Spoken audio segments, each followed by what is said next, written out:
¿Qué tal? Buenos días. A nombre de Software Psicos, Nomilínea y Contalínea, les damos la bienvenida a este webinar. Mi nombre es Marily Martínez y me da mucho gusto tenerlos el día de hoy en este espacio donde vamos a hablar sobre el ISR de nóminas. Pues bien, muchas gracias por acompañarnos. Ya muchos de ustedes nos conocen, ya se han unido a un par de webinars, para otros tal vez es la primera vez. Entonces, permítanme presentarnos brevemente. Nosotros somos un grupo de empresas que nos dedicamos al desarrollo de software para el cálculo de la nómina y cuotas obrero-patronales. Somos los únicos avalados por el IMSS. Esto nos permite sustituir el uso del SUA. Pues bien, el día de hoy me acompaña Moisés Mancilla. Les presento a Moisés. Moisés es licenciado en Contaduría por la Universidad Nacional Autónoma de México, con maestría en Administración y Gestión de Empresas por la misma institución. Durante 10 años se desempeñó como contador fiscal. Actualmente es socio fundador de SP Aleph Consulting y ya tiene más de 20 años de experiencia como capacitador en temas fiscales, nómina, IMSS, Infonavit, contabilidad electrónica y mucho más. Pues como pueden ver, tenemos a un gran experto que nos va a ayudar pues a esclarecer dudas que tengamos al respecto de este tema. Em, Justo hablando de preguntas, en Zoom hay una sección de preguntas y respuestas. Ahí pueden irlas escribiendo y pues bueno, vamos a dar la respuesta de estas mismas. Pues bien, Moisés, te cedo los micrófonos. Muchas gracias. Gracias, Marily. ¿Qué tal? Muy buenos días a todos. Pues vamos a iniciar la sesión. Tenemos el objetivo, ¿no?, de platicar acerca del impuesto de la renta y nóminas. En este tema y en este sentido, en este año tuvimos pocos cambios, ¿no? Ahorita vamos a hablar un poquito acerca de la perspectiva que tenemos en este año. Pocos cambios refiriéndome a incremento en la tarifa de impuesto de la renta. La tarifa de impuesto de la renta se actualizó, pero el efecto que tuvimos a la hora de hacer el cálculo fue que incluso disminuyó, ¿no?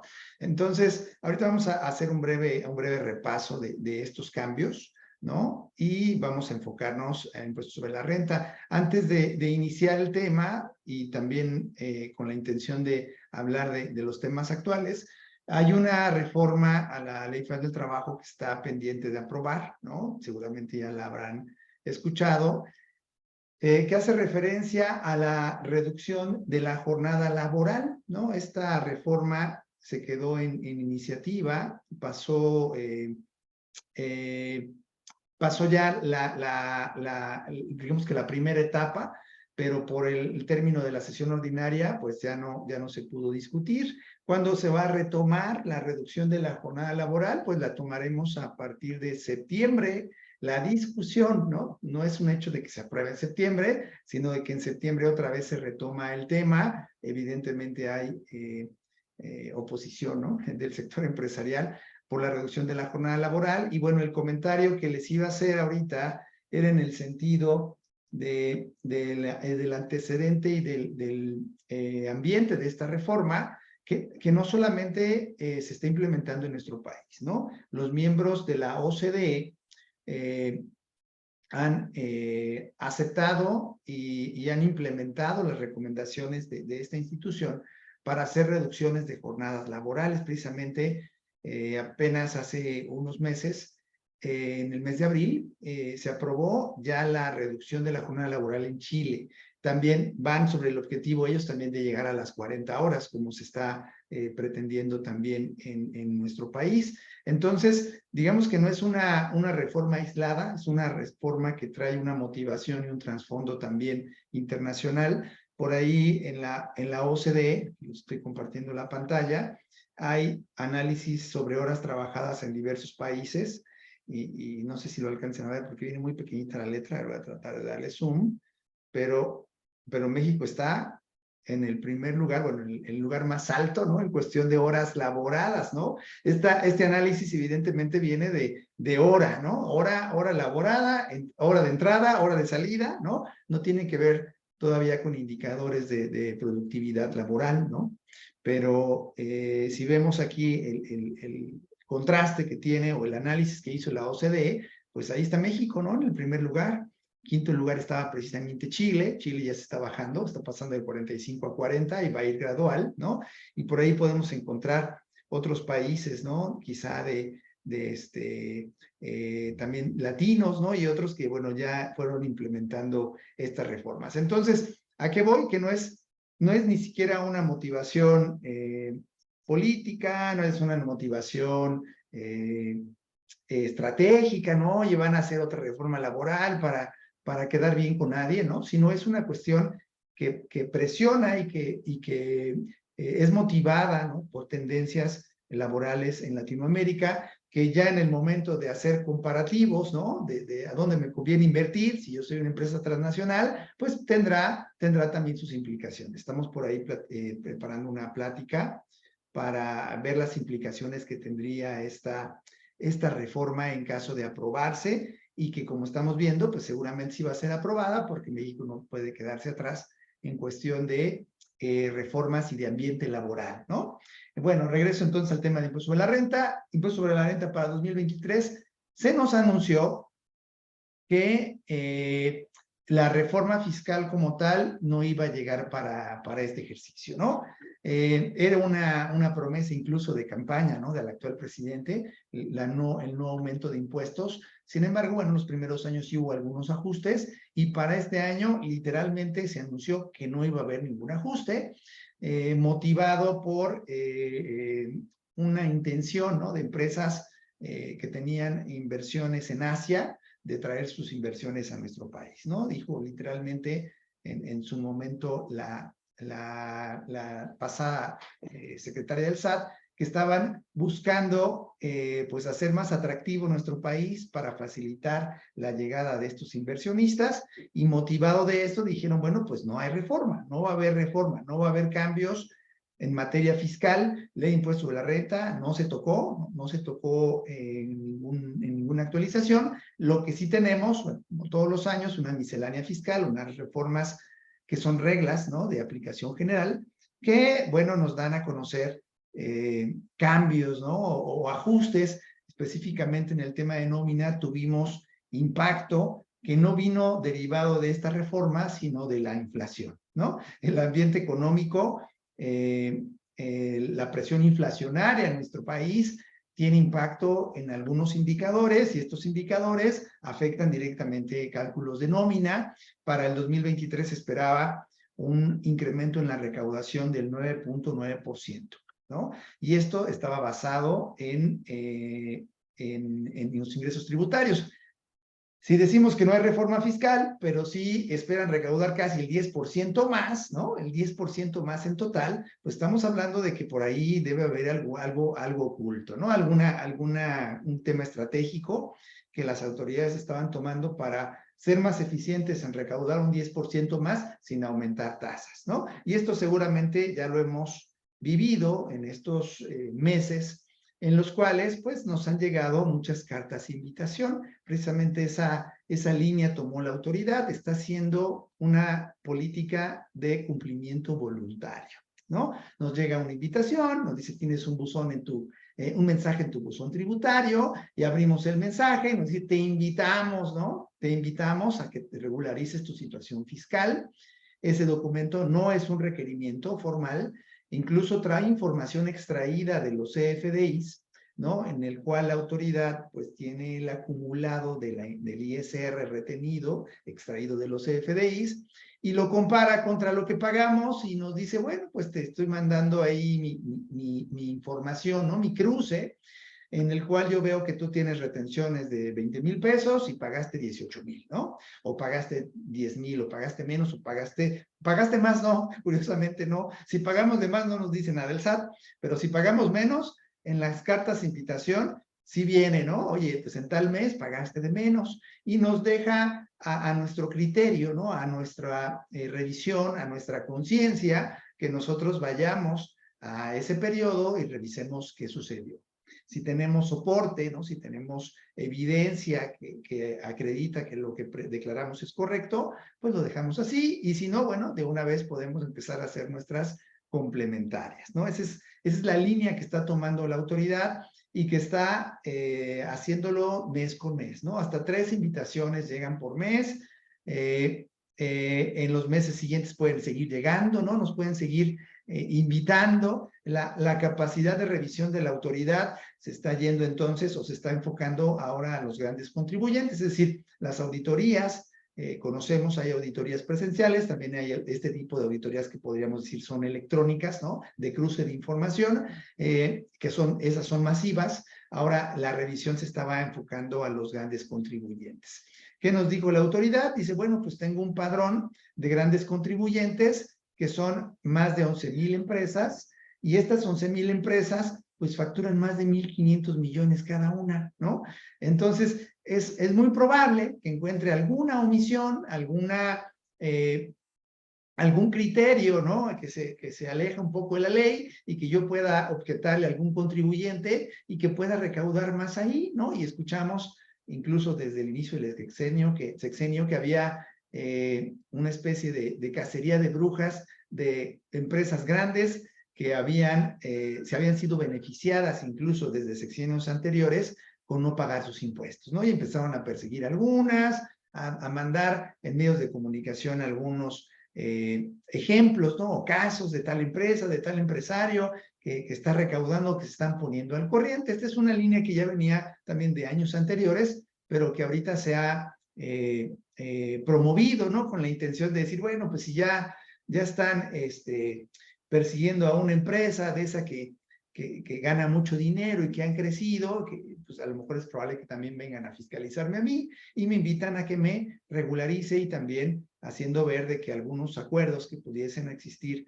en años anteriores o en periodos anteriores o desde incluso de hace muchos años, pues que ya no iban a tener vigencia para que las empresas se pusieran al corriente. Bueno, en este entorno tenemos que, aunque la línea que sigue la autoridad es para ir por grandes contribuyentes, hay otro tipo de contribuyentes, como es el caso que nos ocupa el día de hoy, que son las personas físicas que tributan en el régimen de sueldos y salarios, que somos contribuyentes, como le decimos, cautivos. ¿Por qué cautivos? Porque nosotros no es de que paguemos nuestro impuesto o no, ¿no? No es de que yo reciba mi sueldo y yo vaya y pague mi impuesto, sino que la modalidad o la opción que tenemos como la obligación, mejor dicho, que tenemos como en este régimen es de pagar nuestro impuesto incluso antes de que nos paguen a nosotros nuestra nómina, es decir, no sea retenido. El patrón que nos paga nuestra nómina nos retiene el impuesto, entonces somos contribuyentes cautivos, somos cumplidos, siempre pagamos, y pues hubo varios impactos este año para las nóminas. El primer ajuste, bueno, lo que es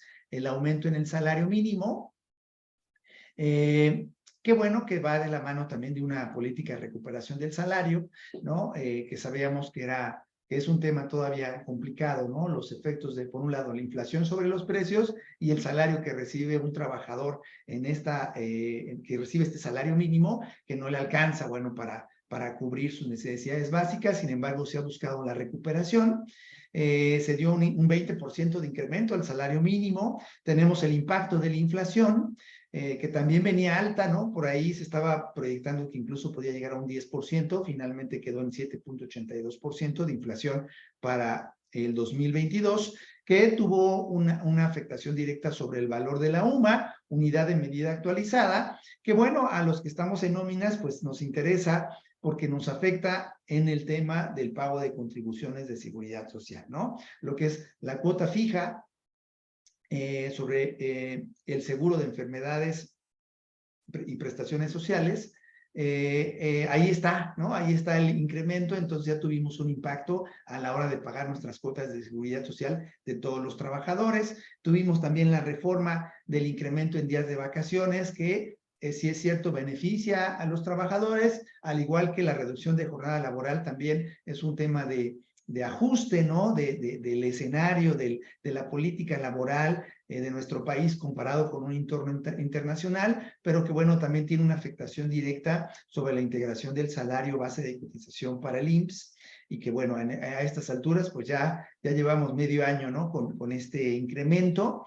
Tenemos también el incremento en la cuota de cesantía en avanzada y vejez, que bueno, era una reforma del 2019 y que inició su vigencia a partir del 2023 y que tiene un periodo de transición hasta el 2030 que nos llevará a un incremento gradual en esta rama del seguro y que nos hará como patrones, bueno, pues tener una erogación mayor en el costo de seguridad social, ¿no? De la mano de todo lo demás que estamos viendo. Y bueno, finalmente el incremento en la UMI, ¿no? Que se dio en un 5.2% de incremento del valor de la UMI para créditos hipotecarios. Entonces, en resumen, decimos, no hay reforma fiscal, no hay incremento en impuestos, pero los que nos dedicamos a nóminas, pues sí tuvimos que hacer varios ajustes este mes, en este año, mejor dicho. Tuvimos que haber actualizado nuestros cálculos, nuestros presupuestos para este año, para tanto el pago de nóminas como para el pago de seguridad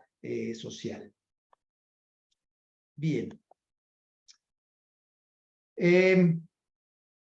Hay una línea que ha tomado la autoridad también que va de la mano de las cartas de invitación y es las famosas declaraciones prellenadas conforme a la resolución miscelánea ya desde hace varios años. Se contemplaba que la autoridad pudiera o tuviera la facultad de enviarnos a los contribuyentes nuestras declaraciones ya con información precargada, que la autoridad pudiera, en base a los FDIs, que es la herramienta base de toda esta política, mandarnos un formulario donde ya venga información prellenada y nosotros, como en otro tipo de contribuciones, solamente si estamos de acuerdo lo paguemos o no, como por ejemplo lo hace el IMSS, como lo hacen Finanzas y otras instituciones. Dicen, bueno, aquí está tu declaración prellenada, ¿no? Paga tu tenencia de tu carro, ¿no? Y ya no hay mucho que podamos objetar, ¿no? Ya no hay mucho que podamos objetar porque todo está asentado en la base de datos de las secretarías de finanzas. En este sentido, el SAT tiene algo parecido que ha venido gestando desde hace algunos años, en el cual la intención de la autoridad pues, es llegar a ese nivel, de decir, aquí está tu declaración, yo ya tengo los FDIs que emitiste, los FDIs que recibiste, los FDIs de nómina, los FDIs de retenciones, y yo ya puedo precargar o conocer de antemano qué es la información que tú vas a declarar en cada periodo y que tú vas a enterar. Por ahí en su momento decía, no, es que ya los contadores ya no se van a requerir porque todo va a estar automatizado, ¿no? Contabilidad electrónica, CFDIs y declaraciones prellenadas. Bueno, pues esa ya todavía no ha llegado, ¿no? Todavía necesitamos al contador, ¿no? Y seguramente lo vamos a necesitar siempre porque el tema del prellenado de declaraciones tiene una presunción de la autoridad, es decir, la autoridad presume que eso es lo que tenemos que pagar y nosotros tenemos que tener el criterio, el especialista que nos diga, oye, pues en base a mi contabilidad ese dato es incorrecto y poderlo ajustar. Bueno, esto lo hemos visto específicamente en el tema de nóminas, pues que ya está vigente. Declaraciones provisionales están precargadas las retenciones. Declaraciones anuales, personas físicas, personas morales que pagan a su vez a personas físicas por sueldos y salarios, pues también ya tenemos esta información precargada.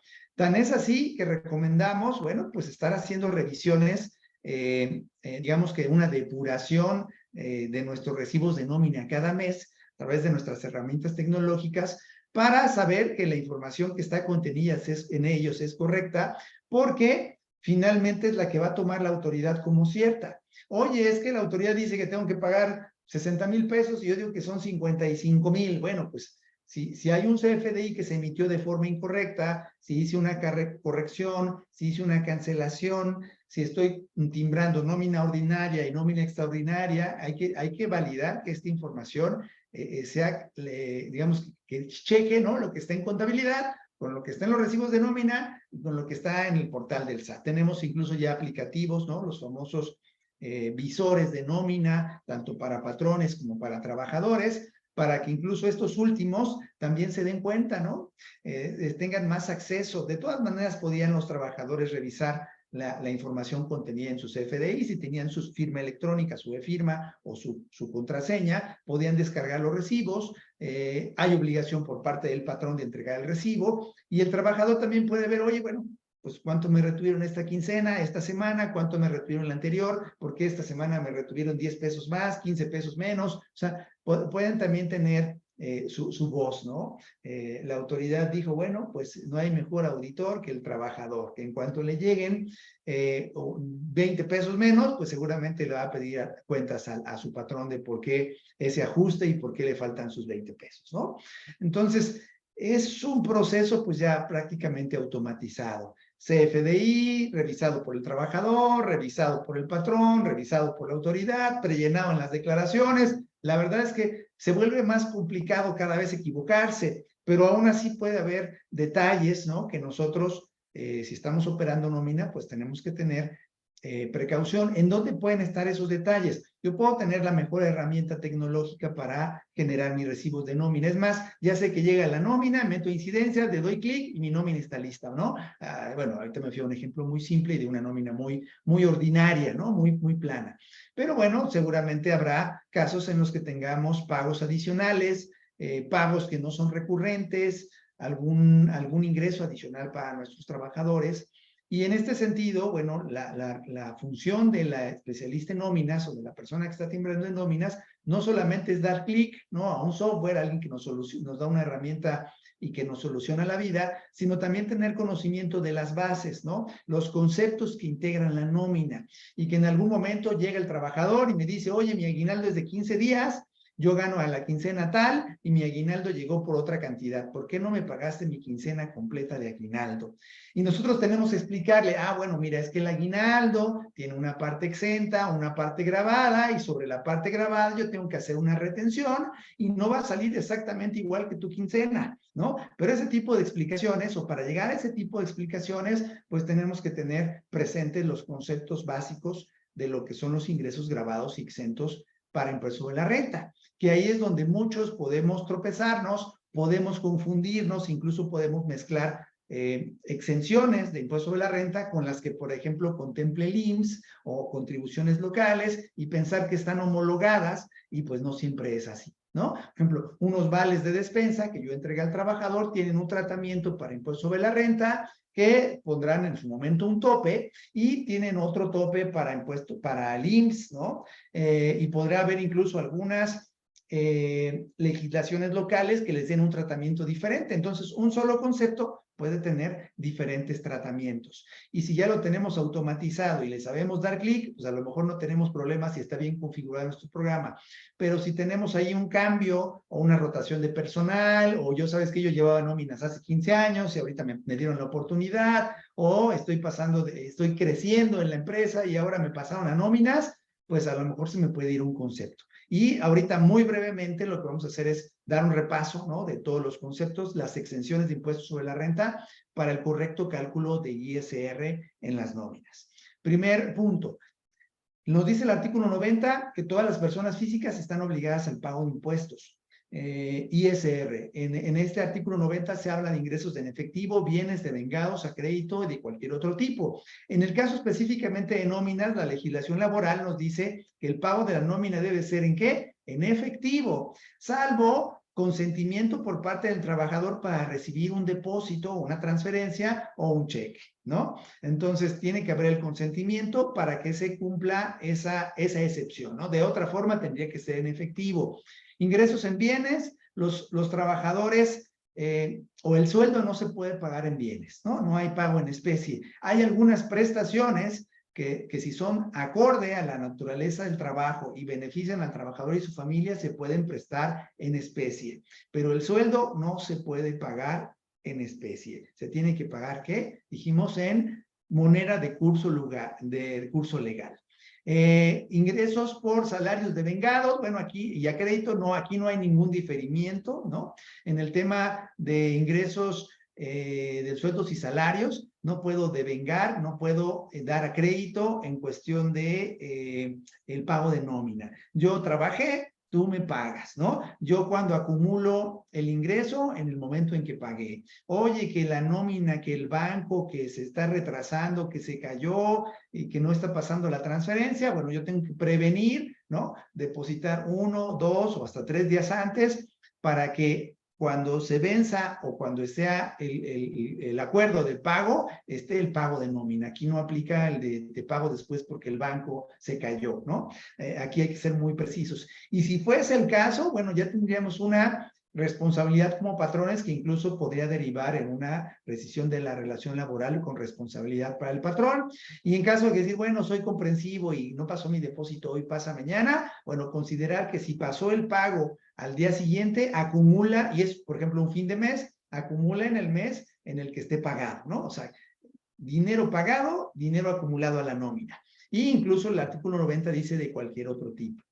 Bien, en cuestión de los ingresos que se consideran base de impuesto sobre la renta en el régimen de sueldos y salarios, hay 4 conceptos: los sueldos y salarios, ¿no? Como tal, incluso la ley lo considera como sinónimos, sin meterse en la raíz de la palabra, ¿no? Sueldo o salario, fiscalmente es lo mismo. Prestaciones de la relación laboral, pues las que acuerden, ¿no? Ambas partes, patrón y trabajador. Yo te voy a dar unos vales, yo te voy a dar una suscripción a un club deportivo, yo te voy a dar una beca escolar, te voy a ayudar con los útiles escolares, con las inscripciones, es decir, lo que nosotros acordemos entre patrón y trabajador, y ese es un acuerdo de voluntades. Todos esos conceptos serían también sueldos y salarios para efectos de impuestos sobre la renta. Tenemos la PTU, la participación de los trabajadores en las utilidades de las empresas, ¿no? Que venció en el mes de julio para personas físicas y en mayo para personas morales.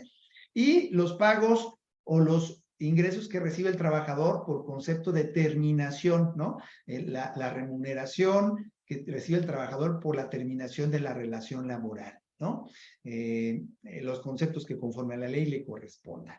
Esos 4 conceptos entonces son ingresos por sueldos y salarios. Hay otros, ¿no? Como los ingresos asimilados, por aquí los vamos a mencionar brevemente, y también hay otros que son los no ingresos, ¿no? Los no ingresos, la ley dice que a pesar que están en una relación laboral o son beneficios para un trabajador al momento de que tiene una relación laboral, hay 2 conceptos que no se consideran ingresos. Expresamente la ley dice, no se consideran ingresos grabados los servicios de comedor y comida, y la obligación que tiene el patrón de entregar a su trabajador uniformes, útiles, herramientas y bienes que requiera para la realización de su trabajo. Estos 2 conceptos, aunque el patrón los entregue a su trabajador, no se consideran ingreso, y el efecto que tienen directo es que no se deben de timbrar, ¿no? O sea, ¿qué timbro o qué conceptos integro en un CFDI de nómina? Integro ingresos, deducciones y otros ingresos. Y dentro de esos otros ingresos, ¿podría meter estos? No, porque estos no se consideran ingresos. La ley digamos que los excluye, incluso en las guías de llenado de CFDI, expresamente la autoridad dijo, no se consideran ingresos y no se deben de timbrar, ¿no? Hemos encontrado casos de gente que timbra conceptos por un uniforme, por el comedor, hay que tener precaución. En el apartado de ingresos no es correcto, ¿no? Deducciones podría ser, oye, si estoy descontando el servicio de comedor, pues le descuento, pero no va como ingreso, ¿no? Bien. Dijimos que había otros ingresos que fiscalmente, aunque no laboralmente, se asimilan a salarios. La ley sobre la renta les da opción a otras personas físicas que reciben otro tipo de ingresos que no son necesariamente trabajadores, a que se asimile su cálculo de impuestos al del régimen de sueldos y salarios. Serían las remuneraciones a trabajadores públicos, ¿no? Servidores públicos, los rendimientos y anticipos a cooperativistas, ¿no? De sociedades cooperativas, anticipos a socios y asociados de sociedades y asociaciones civiles, los pagos a los que ostentan, ¿no? La parte más alta de una organización, el director, el administrador, el consejero, los miembros del consejo de administración, todos ellos pueden recibir honorarios o emolumentos que se asimilen fiscalmente a salarios, aunque no son salarios, porque en ellos ya no hay subordinación, porque ellos están hasta arriba. Los trabajadores, mejor dicho, las personas físicas que presten servicios independientes y también tengan actividades empresariales por enajenación o por servicios, también pueden asimilarse opcionalmente a salarios. Todos estos tienen esta opción, y bueno, en el caso de prestadores de servicios independientes y actividades empresariales, pues la ley habla de que tienen un tope de hasta 75 millones de pesos, ¿no? En cuestión de el acumulado anual de sus ingresos, si rebasan 75 millones de pesos ya no podrían ser asimilados a salarios. Esto ya tiene un par de años que la ley lo limitó. Bueno, Regresemos entonces a lo básico. Dijimos, mi programa me va a hacer el cálculo correcto si yo le puse los conceptos de forma correcta. Y en este sentido, yo tengo el total de ingresos percibidos, los cuales serán disminuidos con los ingresos exentos, y la diferencia me dará la base de impuestos sobre la renta, a la cual ya le aplicaré pues mi fórmula, ¿no? Mi tarifa del artículo 96, con el límite inferior, el porcentaje sobre el excedente y la cuota fija y el subsidio al empleo. Pero para llegar aquí yo tengo que determinar o conocer lo que son los ingresos exentos, ¿no? O recordar, a lo mejor por ahí en el camino ya me olvidé de ellos, ¿no? Y el artículo 93 nos habla de estos ingresos exentos.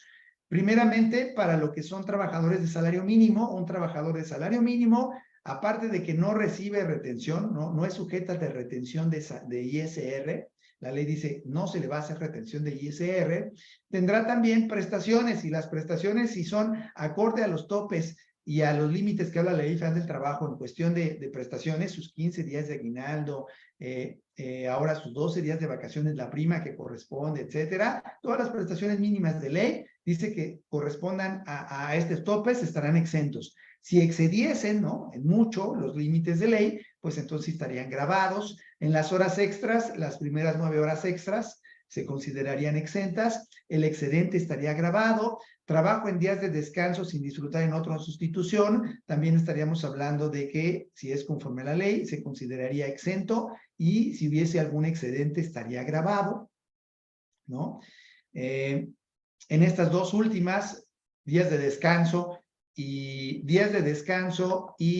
tiempo extraordinario, pues tendríamos que estar atentos a la reforma, ¿no? En caso de haber ajuste a la reforma, pues se va a ajustar el monto máximo laboral por semana y podríamos caer en un supuesto de horas extra, ¿no? Y en el caso de tener los 2 días de descanso y laborar alguno de estos 2 días de descanso, pues también va a haber una implicación directa si se aprueba la reforma de la reducción de la jornada laboral, y en su momento pues haremos algunos escenarios para ver cuál sería el impacto.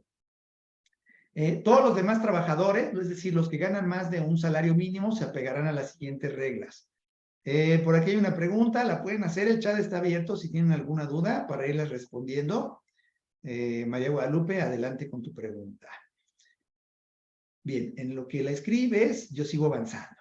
Bien, si yo gano más de un salario mínimo, entonces ya no tengo el derecho a que las primeras 9 horas extras estén exentas, solamente el 50% estaría exento y el 50% gravado, y sobre el 50% exento tengo un segundo tope, el segundo tope es el monto de 5 veces la UMA. Entonces, si yo gano más de un salario mínimo y laboré horas extras, las primeras 9 horas extras, el 50% estará gravado y el 50% estará exento siempre y cuando no rebase 5 veces la OMA. Todo excedente pasa al lado de ingresos gravados. Trabajo en días de descanso también, 50% exento, 50% gravado, siempre y cuando ese 50% no rebase el... no rebase el 5 veces el valor de la UMA. Luego tenemos otros ingresos exentos que son las indemnizaciones por riesgos de trabajo que hayan sido otorgadas a nuestros trabajadores por un contrato. Yo acordé con el trabajador en caso de un accidente por una enfermedad o un incidente, te voy a dar una indemnización. Si son otorgadas así, conforme al contrato, el 100% de estas indemnizaciones, ya sea por enfermedades o riesgos de trabajo, estarán exentas de impuesto de la renta. Pagos por separación, termina nuestra relación laboral.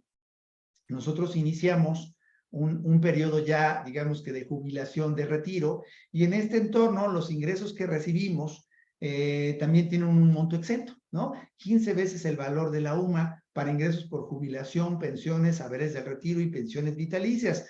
Estos 4 conceptos, yo tengo más de 60 años, estoy en periodo de retiro, ya estoy retirado, tendré un monto exento. Incluso,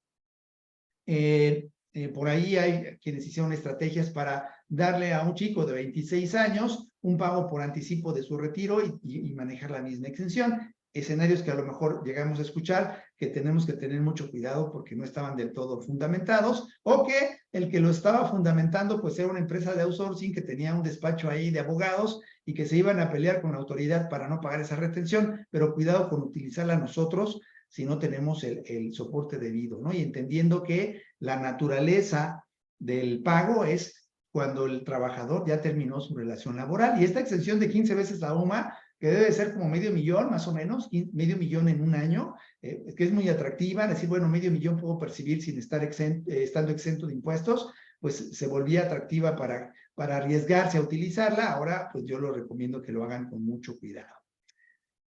María Guadalupe, en el caso de las tarjetas de servicio que se utilizan para viáticos, se deben timbrar, la tarjeta es de la empresa y se asigna a un trabajador y solo libera el saldo de lo que se va a ocupar en el viaje. Ojo, hay procedimiento para el pago de viáticos. Recordemos, viáticos lo recibe un trabajador, lo recibe un trabajador por honorarios o lo recibe un funcionario. En el caso específicamente de viáticos para trabajadores, la ley establece un procedimiento.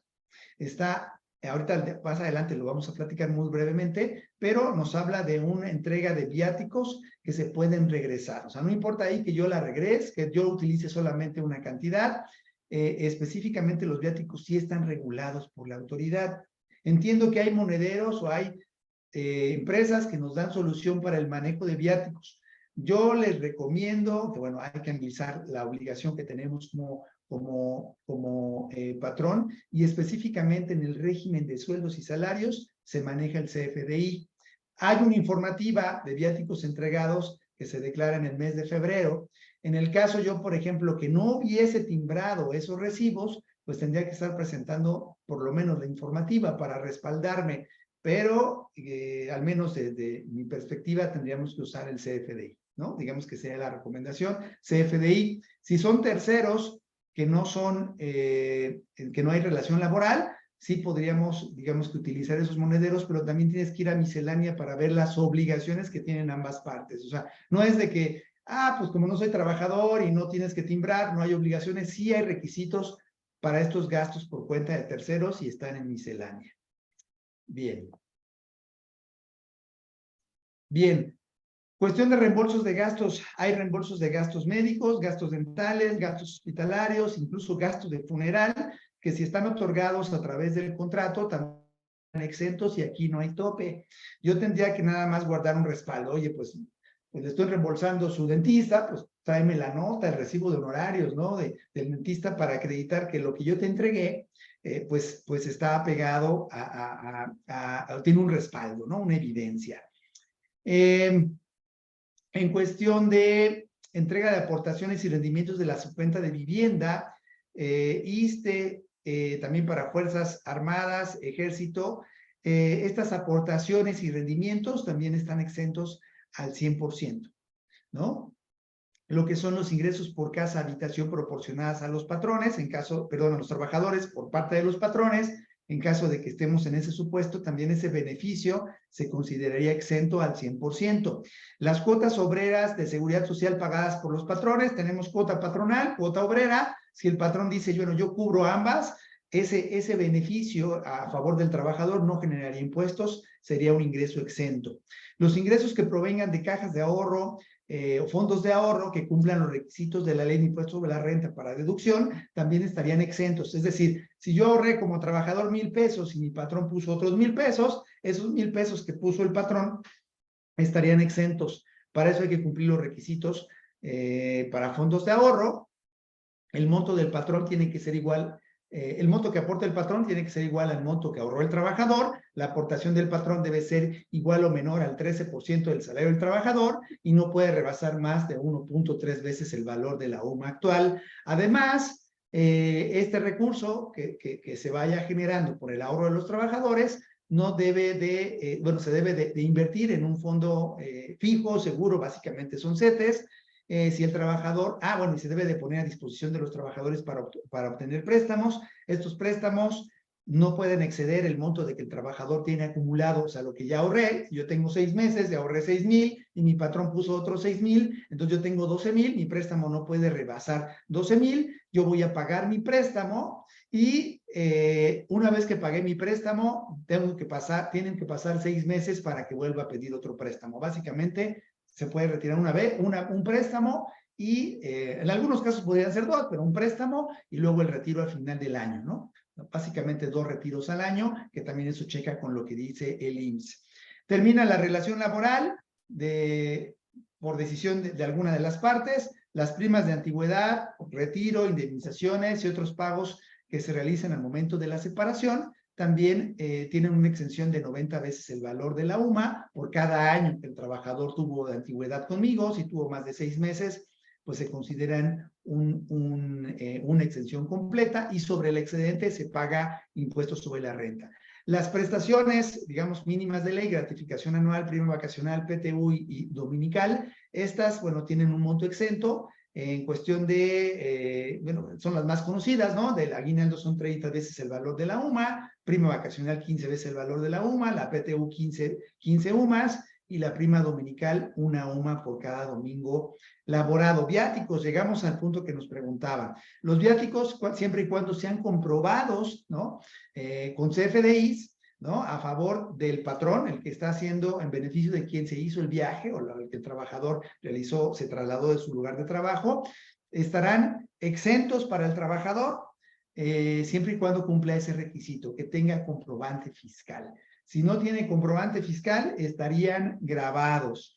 Si no cumplo formalidad de timbrado, podría incluso caer en un tema de ingreso omitido por parte del que acumule a los ingresos del trabajador y me podrían incluso determinar una diferencia.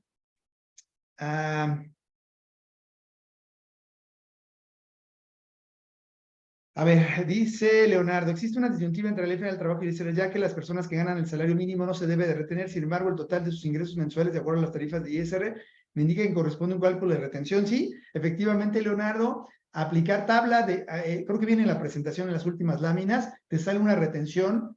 Hasta el año pasado aplicaba subsidio al empleo, tenías como 22 pesos de subsidio al empleo, y a partir de este año te salen alrededor de 70 pesos de retención en el cálculo. Sin embargo, por ley, la retención no es aplicable. Es decir, mi importe a pagar es 0, mi importe a retener es 0.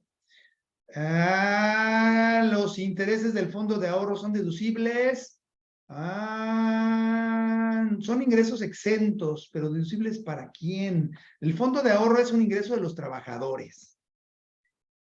A lo mejor te refieres al que los está pagando, ¿no? El trabajador que pide un préstamo y está pagando intereses. No, los ingresos, ahí, digamos que este es un ingreso en favor de los trabajadores. El que lo recibe, yo que tengo dinero en el fondo de ahorro y que no pedí préstamos y que no pagué intereses, cuando reciba ese ingreso, al final del año, me van a dar lo que ahorré, más los intereses o la parte proporcional de los intereses de los que sí pidieron préstamos, pagaron. Para mí es un ingreso exento. Dice, establezco el 13%, para el fondo de ahorro, establezco el 13% como prestación, pero tengo posiciones con sueldos muy elevados y no puedo limitar o topar la aportación de colaborador patronal. Sí, tendrías que tomar los dos topes, el 13% del salario y el 1.3 veces la UMA, ¿eh? O sea, ahí hay que considerar las dos. Si no las consideras, si tomas nada más el criterio del 13% y rebasas el 1.3 veces el valor de la UMA, ya no sería deducible la aportación que hace el patrón, ¿no? Ya no cumpliría ese requisito. Los pagos por gratificación o bonos de productividad forman parte de la previsión social. Está complicado, ¿no? Está complicado incluirlo en la previsión social. El criterio sería que es un ingreso grabado, ¿no? Es un ingreso grabado y tienen que pagar tanto IMSS como ISR. No le podríamos aplicar exención, ¿eh? Sería difícil. Yo he tenido el caso con abogados laborales, por una empresa que dice, yo tengo este concepto de una gratificación trimestral, todos nos dicen, no se puede, ¿no? No lo puedes incluir como previsión social y no podrías aplicarle el beneficio de la exención ni de ISR ni de IMSS. De IMSS podría ser si tuvieras un tema sindical, ¿no? Por ahí podría haber algún supuesto. pero para ISR no. Todos los bonos estarían grabados. Precisamente vamos a previsión social. ¿Qué es la previsión social? La previsión social dice que tiene por objeto satisfacer contingencias o necesidades presentes o futuras, así como otorgar beneficios a favor de los trabajadores tendientes a superación física, social, económica y cultural. Entonces, pues el bono sí le va a ayudar, pero yo cómo sé que ese bono lo va a usar para su superación física, social, cultural, económica. Es ahí donde no es fácil soportarlo, porque todas estas prestaciones, pues se busca tener el respaldo. No es de que yo le diga, te voy a dar 20,000 pesos de previsión social, no se puede. ¿Cómo lo respaldo? Ah, bueno, pues le di vales que sí, pues, sí cubren, ¿no? Su necesidad económica, le di vales de gasolina, le di vales de transporte, le pagué colegiaturas, le di una beca a su hijo, me trae el comprobante de que tiene promedio y le doy su beca. O sea, yo estoy cumpliendo conceptos que tengo el respaldo. Y es ahí donde el bono se queda fuera, ¿no? Es complicado. Si encontraba una forma de respaldarlo, bueno, pues a lo mejor sí, ¿no? Pero es complicado. Digamos que es salario. En cuestión de previsión social, hay dos líneas que debemos de considerar, las que tienen tope y las que no tienen tope. Las que no tienen tope, de hecho, ya las comentamos, porque dijimos que tienen que estar integradas en un plan de previsión social, la jubilación, pensiones, saberes del retiro que pague el patrón, indemnizaciones por riesgo de trabajo, enfermedades, apoyo y reembolso de gastos médicos, hospitalarios, dentales, de funeral, pago de seguro de vida, fondo de ahorro, todos estos solamente que se otorguen de forma general, que integren en un plan de previsión social, se considerarían exentos, ¿no? Tanto de forma individual como de forma, digamos que así, agrupada en un plan de previsión social. Pero hay otras prestaciones que benefician a la familia de los trabajadores, que es para el trabajador y su familia, y que no están mencionadas aquí. Todas las que no hemos mencionado tienen tope. ¿Cuál es el tope? Voy a tomar mi salario base o mi salario ordinario más las prestaciones de previsión social y lo voy a comparar contra 7 veces el valor de la UMA. A la UMA actualizada este año estamos hablando de unos pesos más de 20,000 pesos, ¿no? Vamos a decir 20,000 pesos en números redondos. Entonces, si yo gano 10,000 pesos y me dan 5,000 pesos en vales, no rebaso los 20,000, yo tengo mis 5,000 pesos de vale exentos. Pero ojo, para IMSS es otro criterio, ¿no? Ahí tengo que aplicar el 20% del valor de la UMA, me da como 1,200 pesos, entonces yo tendría 1,200 pesos exentos para IMSS y 5,000 pesos exentos para ISR. Pero si yo recibo esos mismos 5,000 pesos, pero yo gano 25,000 más 5,000 de vales, yo gano 30,000, rebaso los 20,000 pesos del tope de las 7 veces la UMA, entonces solamente de mis vales tengo derecho a una UMA actualizada, una UMA mensual que debe andar cerca de los 3,000 pesos, ¿no? 2,800 y tantos pesos. Y el excedente estaría grabado. Entonces, ojo, yo puedo tener un criterio, sobre todo como comentaba en la pregunta, con criterios altos y voy a tratar de ser homogéneo con todos, pero si mi salario rebasa los 20,000 pesos, ya aplica diferente exención, ¿no? Entonces la regla es, si mi salario es igual, mi salario más mi prestación social es igual o menor a 7 veces el valor de la UMA, toda la previsión social está exenta. Si rebaso 7 veces la UMA, solo tengo hasta una UMA elevada al mes. Artículo 96 nos dice en el primer párrafo, no se efectuará retención a las personas, personas que reciban un salario mínimo por actualización, ¿no? Dijimos tanto del 20% del salario como de tarifas, pues tuvimos que hacer números, a ver cómo sale, ¿no? Porque la tarifa de impuesto de la renta, conforme al artículo 152, una vez que se alcanza la meta inflacionaria del 10%, se debe actualizar. Desde la última vez que se actualizó, en este año aplicó actualización de noviembre del 2020 a noviembre del 2022 y nos da un 15.74% de actualización de tarifa. Entonces se actualizan los dos primeros rangos y se actualiza la cuota fija. Esta es la tarifa del artículo 96 actualizada. Si este año volviésemos a rebasar el 10%, tuviésemos el escenario de 10%, que bueno, es poco probable por la política que se siguió de ajustarle el año pasado. Era más probable que la rebasáramos el año pasado o durante la pandemia que pero bueno, si fuese el caso, lo volveríamos a actualizar. Si no, una vez que se acumule 2023 más 2024, seguramente en el 2025 volveremos a actualizar la tarifa, ¿no? Algo tendría que pasar con los precios para que no lleguemos a esos niveles, pero la tendencia nos dice que sí. Bueno, una vez que yo tengo la base, entonces tengo mis ingresos grabados, que ya le resté los ingresos exentos y aplico tarifa del artículo 96. Esta exención o esta aplicación de no cálculo de ISR sobre salario mínimo, bueno, pues nos dice que a ellos no les podemos aplicar la retención, digamos que por ley no se aplica, y aunque en el cálculo se genere ahí una cifra a retener, no la tenemos que aplicar. En cuestión de los salarios, dijimos, asimilados a salarios de los que están no en el salario mínimo, sino los que están hasta arriba, también tenemos un criterio de la autoridad que dice, ahí se aplica directamente el 35%. No me importa lo que diga la tabla, no me importa que diga que es un poco menos, que a lo mejor ya real es un 28, un 30, ahí aplicamos el 35, es decir, aquí se compensa, bueno, no se compensa, digamos que es el mismo criterio. Al de salario mínimo, si sale retención, la ley dice que no se le aplica, no lo retengo. Y en el que gana más, aunque sea menos del 35, por ley le tengo que aplicar 35%, ¿no? En cuestión del subsidio al empleo, bueno, pues este es un indicador que ya o un beneficio, pues que ya se quedó prácticamente, bueno, todavía estamos haciendo el cálculo del subsidio al empleo, dijimos, ya no lo entregamos en efectivo, eso desapareció hasta el año pasado, y ahora nada más aplica en el cálculo y se queda como un indicador del ISR que le corresponde. Entonces tengo mi salario, mi retención, le aplico el subsidio y ahora el subsidio, como no se ha actualizado, ese no se actualiza conforme al 152, pues ya se quedó como un valor más en el proceso de cálculo. Que si seguimos en esa misma línea, bien, aquí está la tabla mensual de subsidio al empleo, vemos que el tope para aplicar subsidio es de 7,382. Nosotros ahorita tenemos el salario mínimo arribita de 6,200 pesos, ¿no? Entonces, si le vuelven a aplicar el 20%, pues ya estaríamos llegando al último rango y quizá por encima de la aplicación del subsidio al empleo, y podría ser uno de los valores que para el año que viene ya no podamos aplicar, ¿no? Ya no apliquemos subsidio porque ya no corresponde. Aquí tengo el cálculo, que hemos estado comentando. 2022 todavía entregábamos subsidio al empleo por 21.83 pesos, 22 pesos. A partir de este año ya no entregamos subsidio al empleo, sino aplica retención. Si soy trabajador de salario mínimo, entonces esa retención no se efectúa. A ver, vamos a regresar a las preguntas.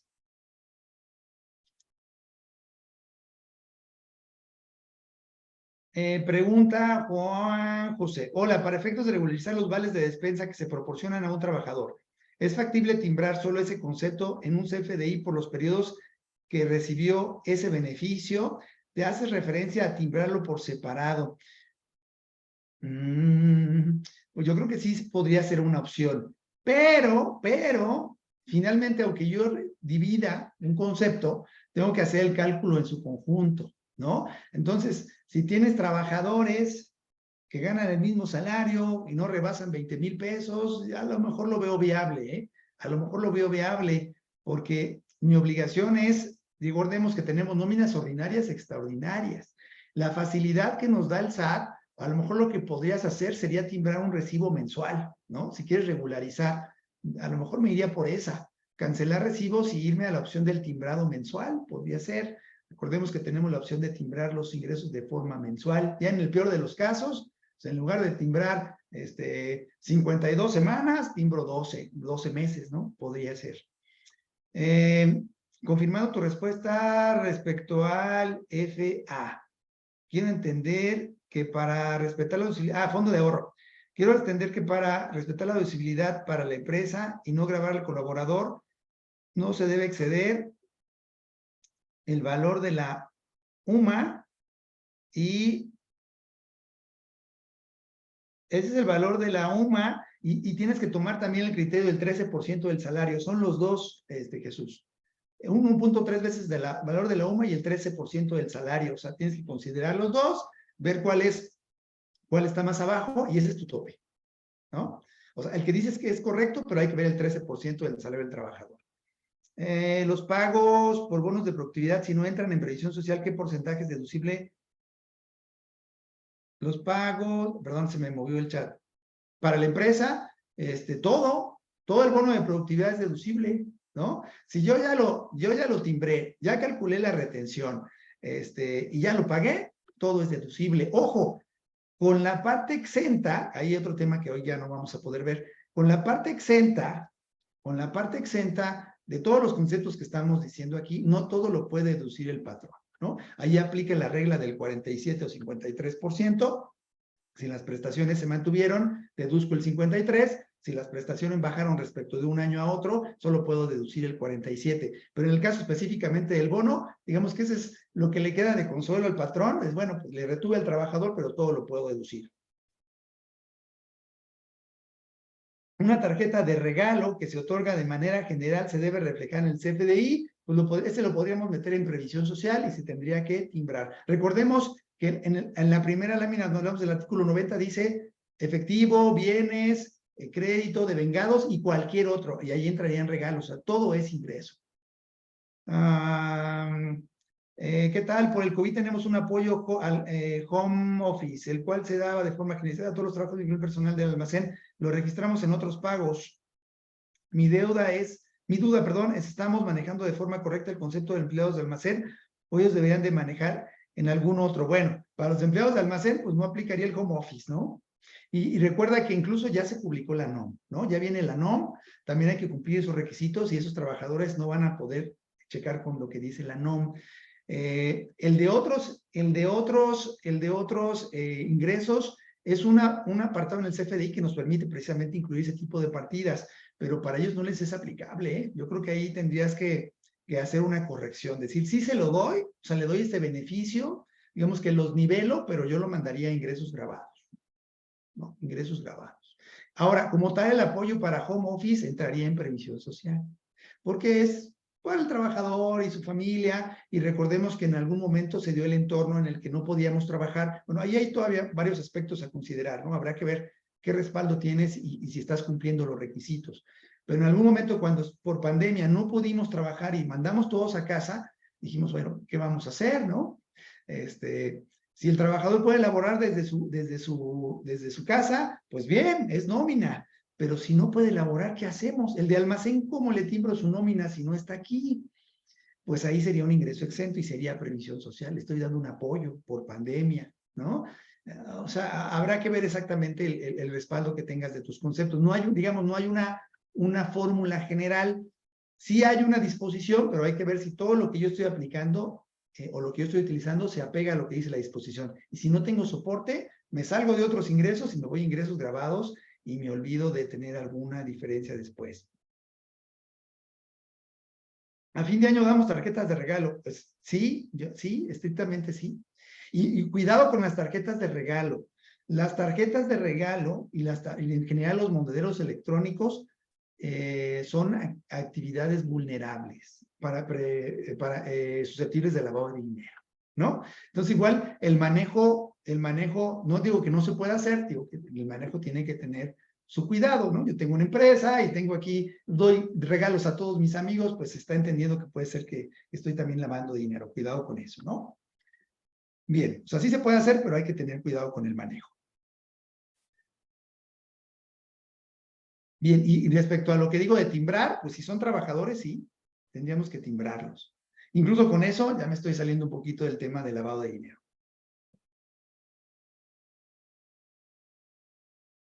El apoyo que se les da a los de almacenes para ayudar a su traslado y con ello evitar que contagie en el transporte. Entonces ya no sería de home office, ¿no? Sería ayuda de transporte.